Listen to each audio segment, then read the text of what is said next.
Okay, so tomorrow is the Miracle Day. It's the 15th of the first lunar month in the lunar calendar, and it's one of the 4 great days in the Buddhist year, in which your merit multiplies. I don't know the math of the merit math, but so many million times, So it's very good tomorrow if, we really have a very in-depth kind of day of retreat and, kind of quiet and people really doing their sessions. Do some extra practices if you can, either prostrations or mandala offerings or mantra. Do some circumambulation. It's a day in the Tibetan community when there's, people really do extra practice. And so I'm going to do some extra things which is why I wanted to shift the interview times.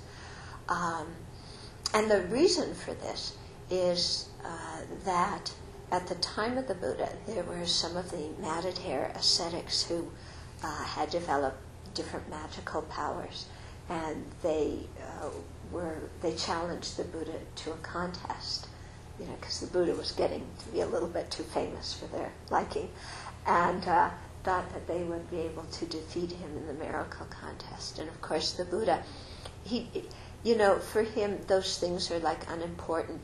They're called worldly, supernormal powers.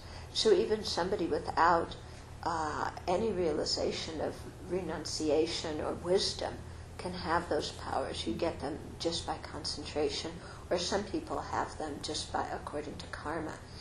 So the Buddha was not one to accentuate those or emphasize them, but these people just kept pushing and pushing and pushing, So finally the Buddha consented, and of course he outdid them all in his display of miracles, and so they converted and became the Buddha's disciples. And then of course he put them on the right path to enlightenment, which is different than having all these kinds of miraculous powers. Now, in Buddhist practice, there is a place for developing these powers. For somebody on the Bodhisattva path, they're useful for benefiting sentient beings. Okay, so a Bodhisattva would develop them so that they could know the karma of the various sentient beings that they met and see, if they had the best karmic relationship with them to teach them and lead them, or if somebody else did. They would use them to see what kind of disposition somebody had, what kind of interest. Are they more inclined towards arhatship, more inclined towards the bodhisattva vehicle? Are they somebody who has a nature of devotion and faith, or are they somebody who likes to analyze things critically? And so you can gain all this kind of information about somebody, and if you have compassion, then with that information you know how best able to benefit that person.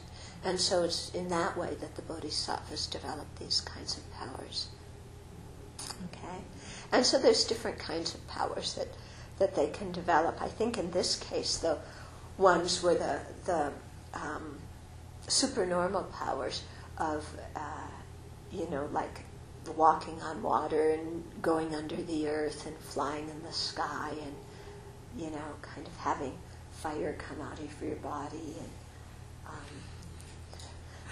I was just thinking, gee, we're almost at that, aren't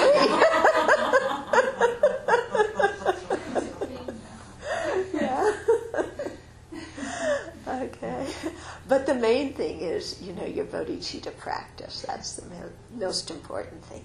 Because even if you have those kind of powers, if you don't have bodhicitta, they don't get put to good use, and they could even be used in a harmful way to oneself or to others.